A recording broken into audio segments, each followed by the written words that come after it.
Someone ignores your message. Within seconds, your mind has already written the entire story. They're upset with me. I must have said something wrong. They don't respect me anymore. What's strange is that none of those thoughts came from reality. They came from your imagination. Most of the suffering you experience every day doesn't begin with what people do. It begins with the meaning your mind attaches to what they do. A delayed reply becomes rejection. A short answer becomes disrespect. A serious face becomes anger. Your mind fills in the blanks long before the truth ever has a chance. The Stoics understood something that modern psychology is only beginning to explain in detail. People rarely have the power to disturb your peace. Your interpretation does. And once you see that difference, something remarkable happens. You stop living at the mercy of other people's moods, opinions, and behavior. Because real freedom isn't controlling what happens around you. It's refusing to let your imagination become your prison. Today, we'll explore why we take things personally, why the mind creates suffering that doesn't exist, and how Stoic philosophy offers one of the most practical ways to free yourself from emotional reactions that quietly steal your peace. By the end of this video, you'll never look at criticism, rejection, or silence the same way again. Every day, your brain performs an extraordinary task. It takes incomplete information and quickly builds a story that feels true. Someone walks past without saying hello. The story becomes, they ignored me. A coworker doesn't smile during a meeting. The story becomes, they don't like me. A friend cancels dinner at the last minute. The story becomes, they don't value our friendship anymore. Notice something. None of these are facts. They're interpretations. Yet your body reacts as if they were reality. Your heart beats faster. Your mood changes. Your confidence drops. And before you know it, you're carrying emotional weight created by a story that may never have been true. This isn't a character flaw. It's part of how the human brain evolved. Thousands of years ago, assuming the worst often increased your chances of survival. If you heard a sound in the bushes, believing it was danger kept you alive. The cost of being wrong was small. The cost of ignoring real danger could be everything. Your brain still operates with that ancient survival system. Except today, the danger is no longer a predator. It's a text message, a facial expression, a social media post, a meeting invitation. The brain reacts first. Reality comes later. Marcus Aurelius repeatedly reminded himself not to confuse appearances with truth. He understood that events arrive first as raw information. Everything added afterward is created by the mind. Think about how many arguments begin with assumptions instead of facts. Someone says only 5 words. The other person hears 25. Not because they were spoken, but because the mind added 20 invisible sentences between the lines. Most emotional suffering isn't caused by reality. It's caused by unconscious storytelling. And the more convincing the story feels, the more difficult it becomes to question it. That's why taking things personally feels automatic. Not because other people are controlling your emotions, but because your own interpretations have quietly taken control. The Stoics believed freedom begins at the exact moment you realize one simple truth. You don't have to believe every thought your mind produces. That single realization changes everything. Because once thoughts become observations instead of commands, you finally create space between what happens and how you choose to respond. Imagine you're walking through a forest thousands of years ago. You hear a sudden rustle in the bushes. Your brain has 2 choices. The first is to assume it's nothing. The second is to assume it's danger. For most of human history, the second choice kept people alive. If it was only the wind, you wasted a few seconds. But if it was a predator, assuming the worst could save your life. That ancient survival system still lives inside you today. The problem is that your environment has changed far faster than your brain. There are no lions hiding behind unread messages. No predators inside a coworker's silence. No physical danger when someone forgets to smile at you. Yet your nervous system reacts as though every uncertain situation carries a hidden threat. This is why uncertainty feels so uncomfortable. The mind hates unanswered questions. And when reality doesn't provide an answer quickly enough, it invents one. Not because it's trying to hurt you, because it's trying to protect you.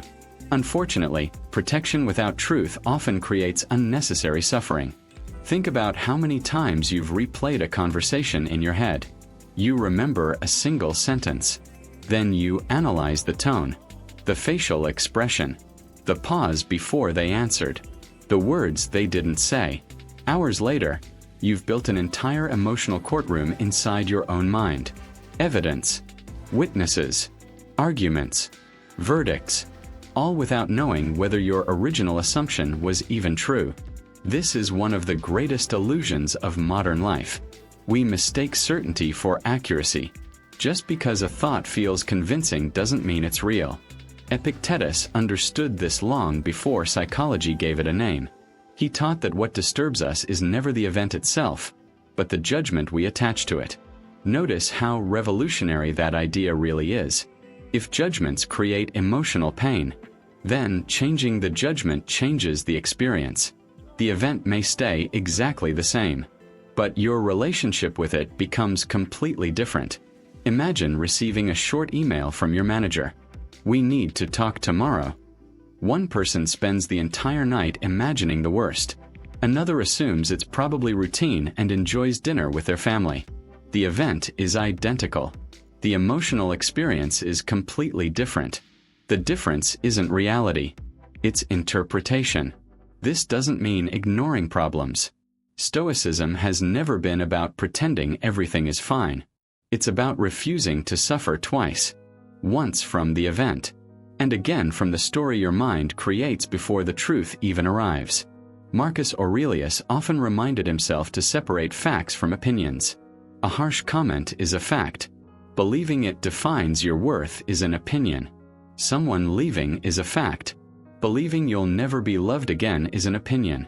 A mistake is a fact. Believing you are a failure is an opinion. Most people never make this distinction.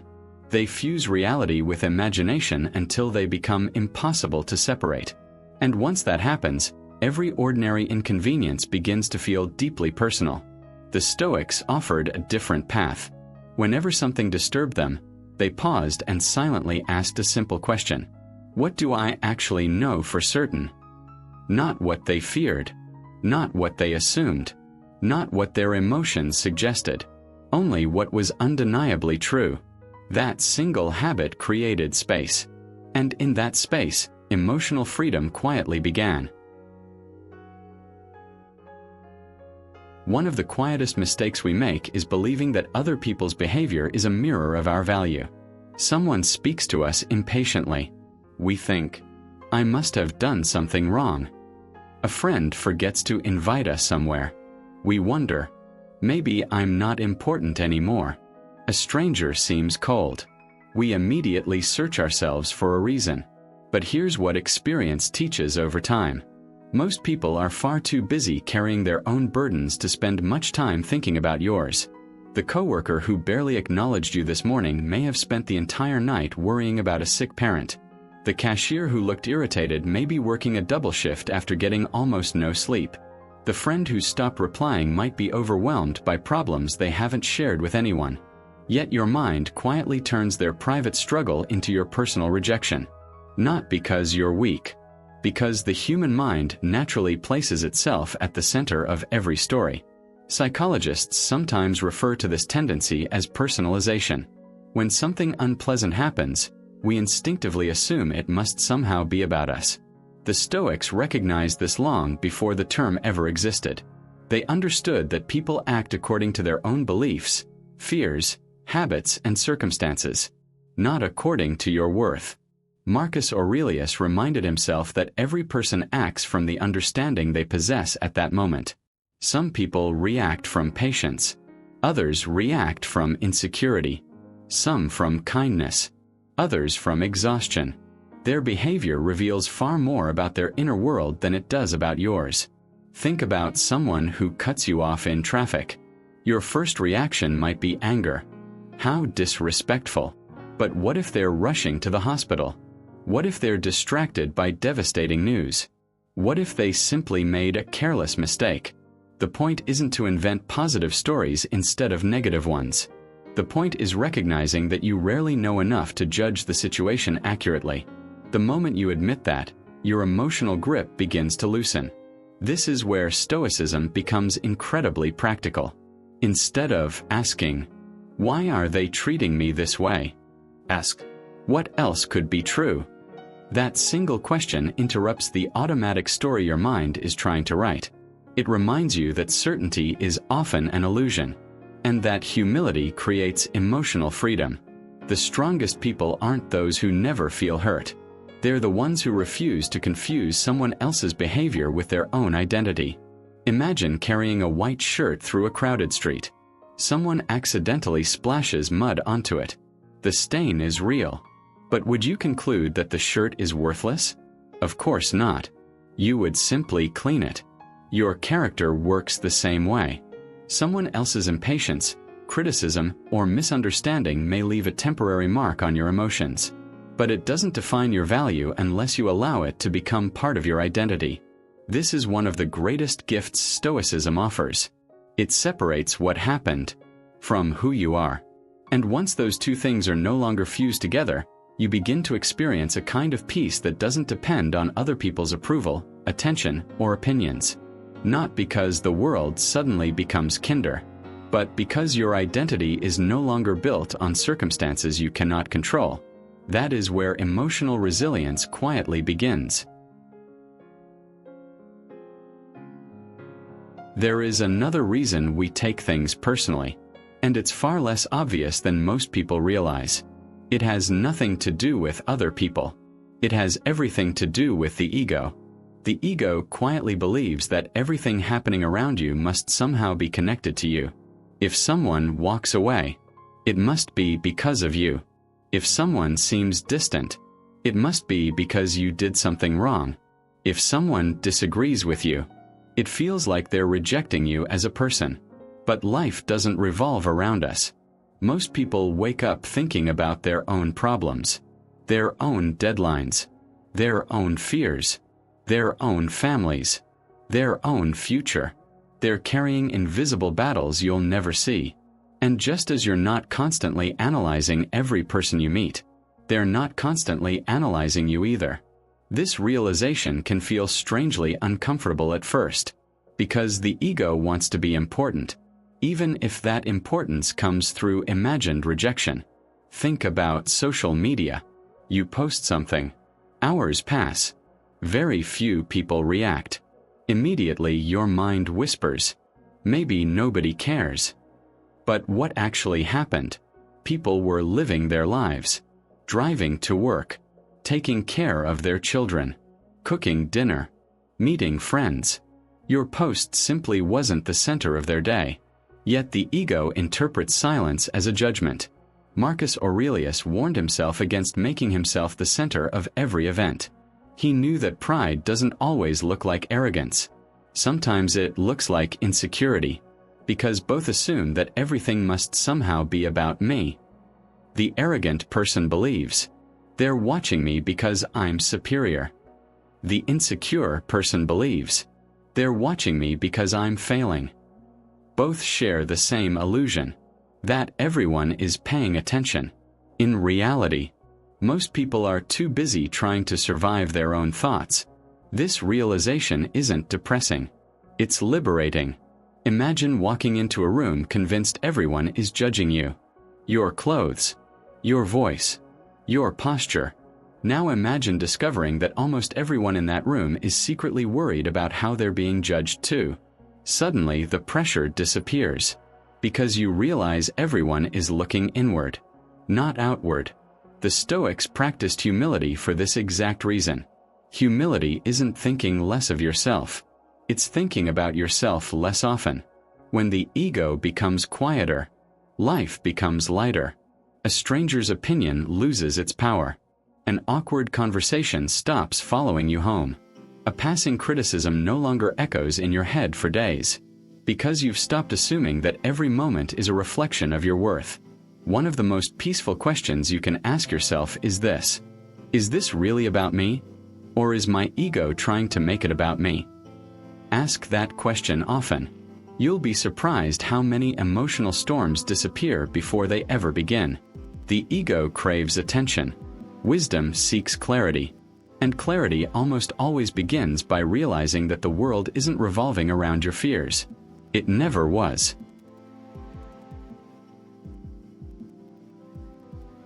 Imagine waking up tomorrow with an invisible shield. Not one that protects your body. One that protects your peace. People can still criticize you, ignore you, misunderstand you, but none of it reaches the part of you that truly matters.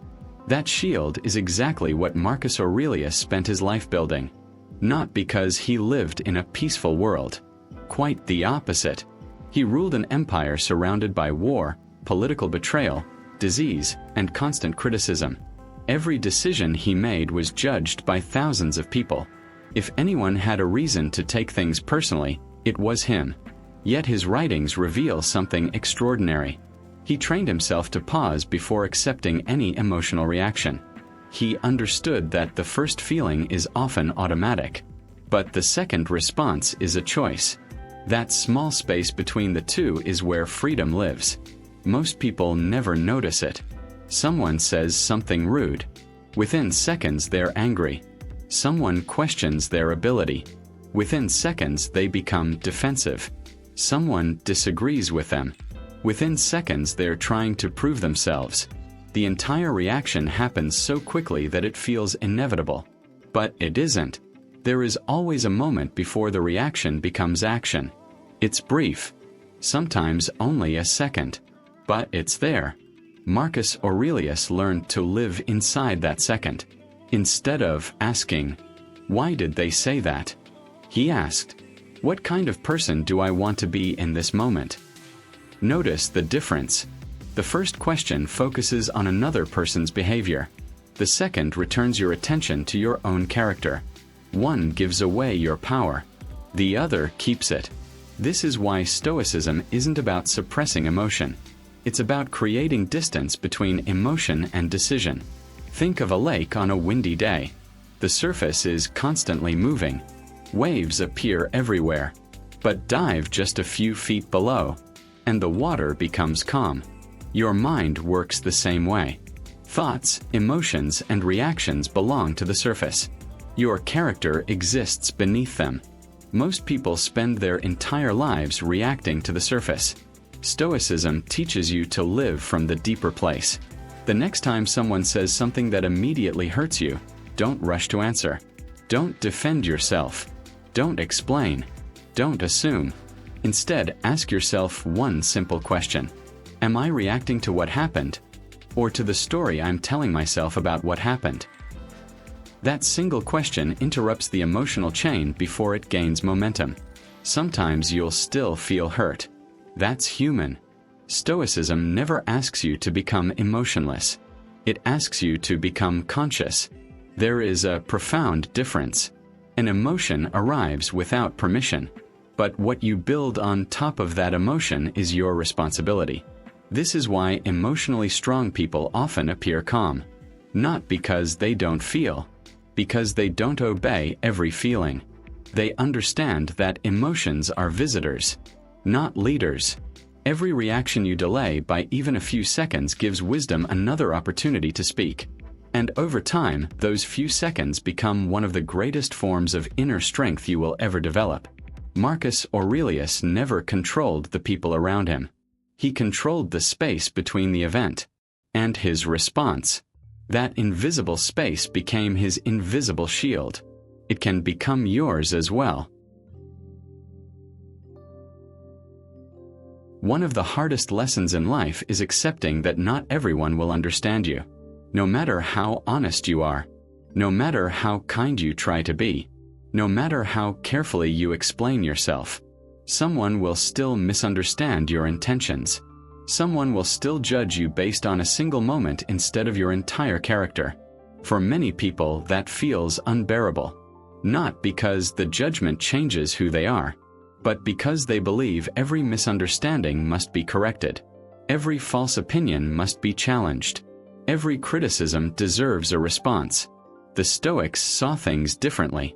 They understood that your peace becomes fragile the moment it depends on controlling someone else's perception.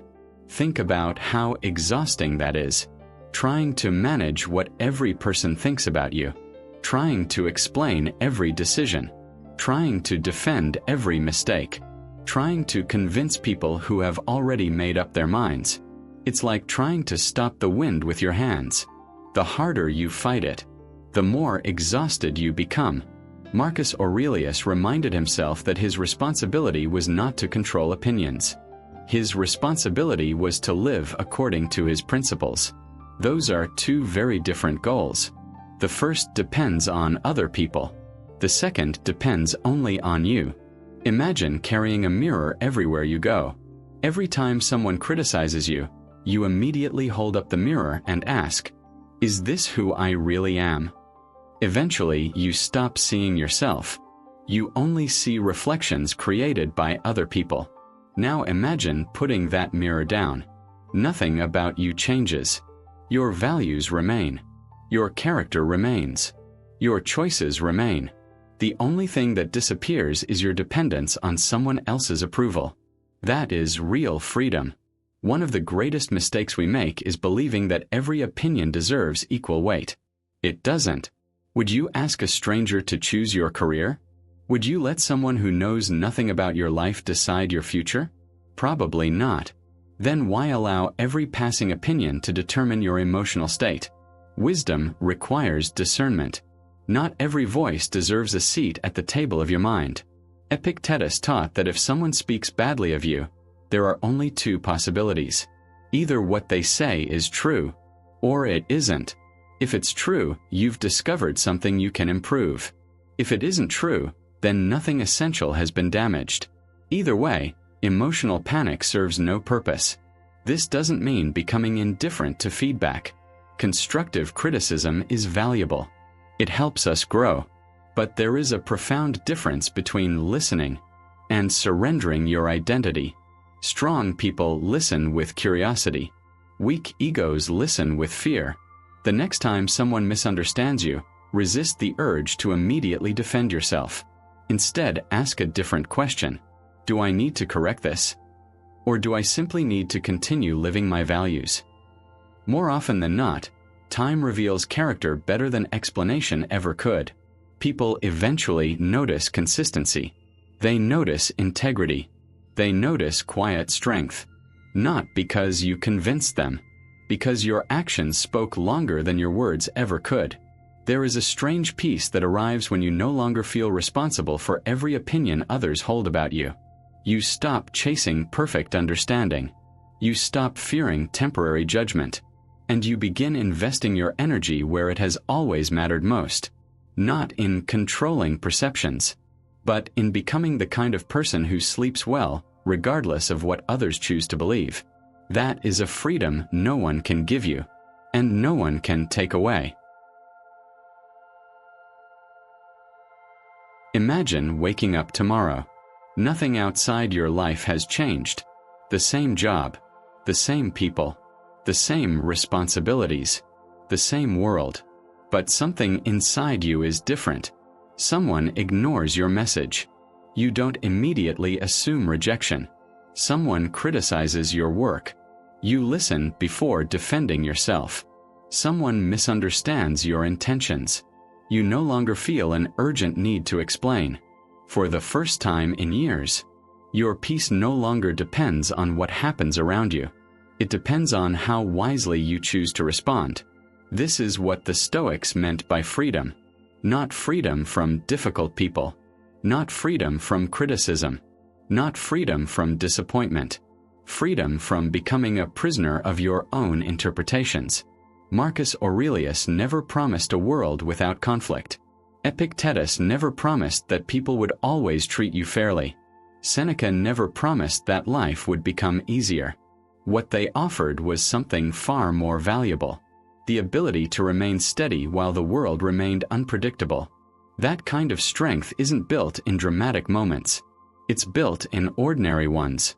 Every time you pause before reacting, every time you question the first story your mind creates, every time you choose curiosity instead of assumption, you become a little freer. Day after day, conversation after conversation, choice after choice, until one day you notice something remarkable. The situations that once ruined your entire day barely disturb your afternoon. The opinions that once kept you awake at night become passing thoughts. The silence that once felt like rejection simply becomes silence. Nothing magical happened. You changed the way you related to reality, and that changes everything. The greatest prison was never another person's opinion. It was believing every thought your mind whispered. The greatest freedom is realizing that thoughts are invitations, not commands. You are always free to decide which ones deserve your attention. Perhaps that is the quiet lesson Marcus Aurelius tried to teach himself every single day. Guard your mind, because everything else follows from there. If you leave this video remembering only one idea, let it be this: you don't suffer because of what happened. You suffer because of the meaning you give to what happened. And meaning can always be questioned, can always be examined, can always be changed. That is where peace begins, not in changing the world, but in changing the conversation taking place inside your own mind. If today's reflection gave you a different way of seeing your own thoughts, I'd like to invite you to do something simple. Write just one word in the comments. Clear. Not for the algorithm, for yourself. As a quiet reminder that from this moment forward, you'll pause before believing the first story your mind creates. And if you're building a calmer, stronger, and more resilient mind through Stoic philosophy, consider subscribing. Every week, we'll explore timeless ideas that don't just change the way you think, they change the way you live. Until next time, protect your peace.